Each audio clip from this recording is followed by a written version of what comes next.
This is me being killed by one of the strongest teams on this SMP. They're still snacking. So I recently became part of the BWS SMP. An SMP owned Thank by you a so much for player joining. called And with this, Fran.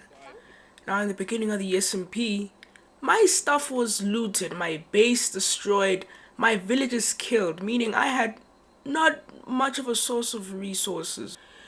I needed to act quickly, so I moved to a secure location in a mesa biome where no one was really willing to live, since there aren't really many resources to rely on. The server consisted of 9 players, but the 2 people I had to worry about was Cruise MC and Logan. Now, in the beginning of the server, these 2 actually were willing, well, at least what I thought, to team up with me. And the moment I got to their location, they were all stacked in netherite gear, which I could not. They had potions, god apples, stacks of golden apples. I'm not beating that. And they knew that I'd only be a liability in their team, since, well, I had to start from scratch multiple times. Best thing that they could do with me was, I guess, get an extra heart, which they did. And instantly, I wanted revenge. I was willing to do anything and everything to get back at Logan and Cruise MC for what they did to me. I wasn't gonna let that happen. I wasn't gonna let that slide. Now, as you've seen for the stuff I have, I'm not really in the position to be making any threats to anyone. I still have a bunch of stuff to do. So then I just started grinding and grinding and upgrading and upgrading. Until finally I get a villager to sell me full diamond armor. Finally, full diamond armor! Full diamond armor, let's go! This led into the server and I just got full diamond armor. It's not looking too good. But at least I stand a chance at fighting back. I had prop 3. Yeah. Prop 3, listen! Okay? I have prop 3, I have mending. I just needed to grind a little bit more. Get some ancient debris. Get some netherite tools and gear, and I feel like I'd be fine if I just chucked gaps during a fight, right?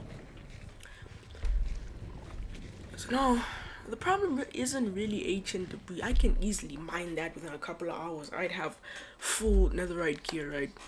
The problem now is just where am I gonna get my netherite upgrade? Okay, basically almost every bastion in the nether has been looted by these guys. Every fortress has been raided and stripped. I'm not finding any netherite upgrade, and I realize that it's gonna take me days to find one if I explore the nether long enough. And the most logical thing to do is that I have plenty of hearts, which I won't be really discussing how I got them. And I thought to myself, I don't really need all these hearts. I could just sell these hearts, honestly. You know, for another right upgrade, or even for a couple of diamonds just to duplicate, because I'm not going mining again. That goes horrible every single time.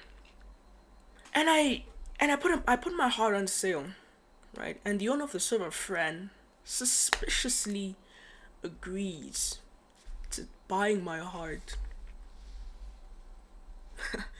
So then he texts me, he gets on the game, I get on the game with him. This isn't the smartest thing I've done, I'm gonna be completely honest.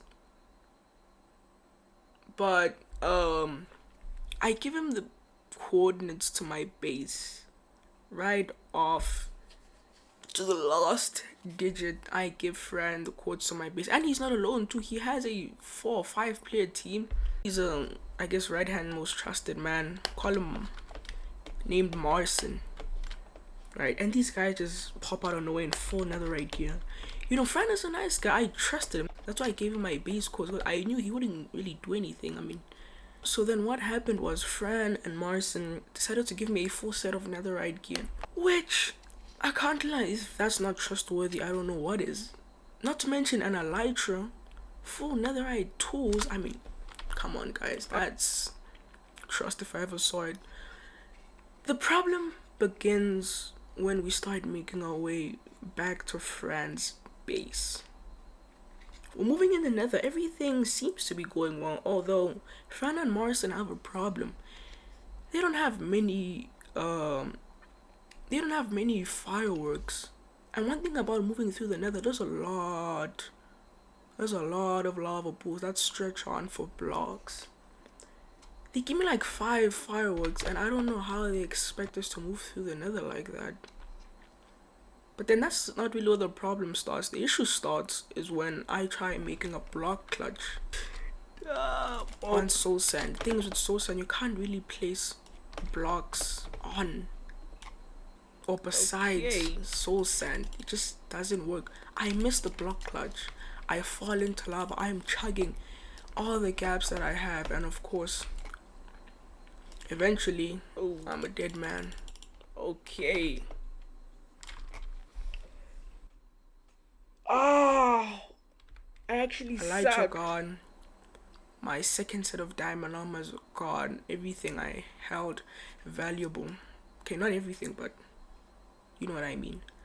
This isn't a good look for me. I mean, first impressions count. And I'd messed it up with one of the strongest teams on the server. This wasn't how it was all going to end. The flint and steel. Fran and Morrison come pick me back up. This time, they don't have another gear set to gift me, which is reasonable, honestly. We don't move through the nether this time. We end up moving through the nether roof. And we make it there. The only problem I have with this is that I'm there and I just have nothing. I have no gear set, no tools, no armor.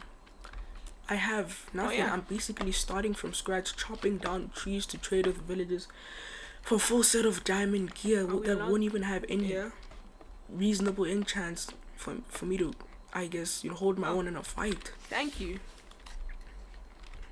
And this seemed off to me. In the beginning, I mean. Fran places a bed in their supposed base, which you'd expect would already be there, right? He set his spawn. I don't know if he pretended to do this, but he wanted me to set my spawn. And the mistake I made is that I did. Morrison calls me back to the base. Hey, imagine. Let me give you, another right tool set. He places down chest. I look into the chest. There's nothing in the chest. I wait. I look back into the chest. There's nothing in the chest. I look at Morrison. He's just standing there facing the chest. And then Morrison and Fran pop a strength pot. Before I knew it, they are slaughtering me, farming me in the very bed they told me to make myself home at. And I keep on respawning so many times, trying to look for a way out, until I realize, even if I did find anything, a pearl, pickaxe, just any way to get out, they blocked the entrance. I wouldn't have nearly enough time to mine those blocks. I was cooked, man. There's absolutely nothing I could do. This was the end of the story of the BWS SMP Season 1. Things with me though, I always come back. Stay tuned for Season 2.